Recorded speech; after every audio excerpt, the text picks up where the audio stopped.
high-level computer science video with me, Mr Goff, for MrGoff.com. This video will focus on the role of buses in computer systems. Buses are wires that connect the components of a computer together, for example, the processor to the main memory.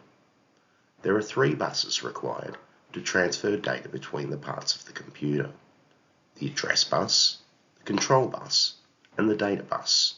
We're going to take a look at each of these in more detail. Memory is divided up into groups of bits known as the computer word.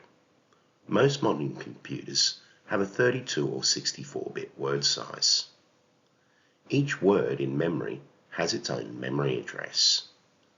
The width of the address bus, that is, the number of wires, determines the number of addresses that can be put on the address bus. 2 to the n memory locations can be addressed, where n is the width of the address bus.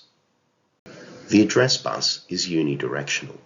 This means only the processor can place an address on the address bus. It might place, for example, the location in main memory of a word of data that it wants to read.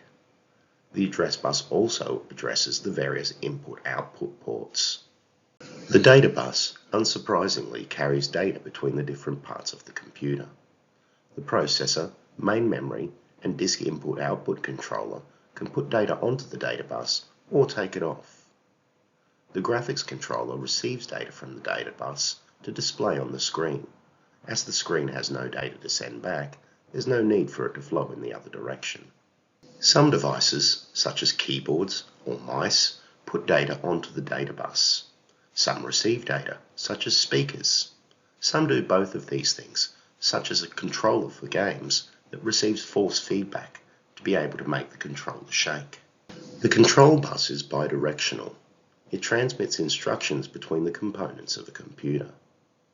Because buses are shared by the components, control commands are needed to stop different commands from interfering with each other. Some common control lines on the control bus are: memory read. This tells the computer to read the data at the address location and place that data on the data bus to be sent to the processor. Memory write. This tells the computer to write the data from the data bus to the address location. Bus request. This is something that a device would ask for when it wants to use the data bus. Only when it receives a bus grant, which is the signal received back after sending a request to say it's okay to use the data bus, can it put its data onto the data bus. This way, it knows it's not going to collide with other data that other devices are trying to put on the data bus. An interrupt request indicates that another device with lower priority wants to use the CPU. For instance, someone may have begun typing on a keyboard. Clock signals are used to synchronize data between the CPU and a device. Let's look at an example to bring together all the things that we've learned.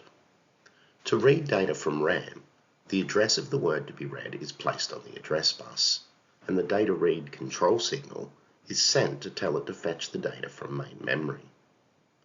Next, main memory would make a bus request. This would make sure that the data that it's going to send is not going to collide with other data. When it receives the bus grant, then that data would actually be sent. Then the processor takes the data off the data bus. That brings us to the end of this look at the role of buses in computer systems. Join me again in the next video when I'll be looking at the difference between the von Neumann and Harvard architectures. Use the resources at MrGoff.com to help you revise computer science, and until next time, it's bye for now.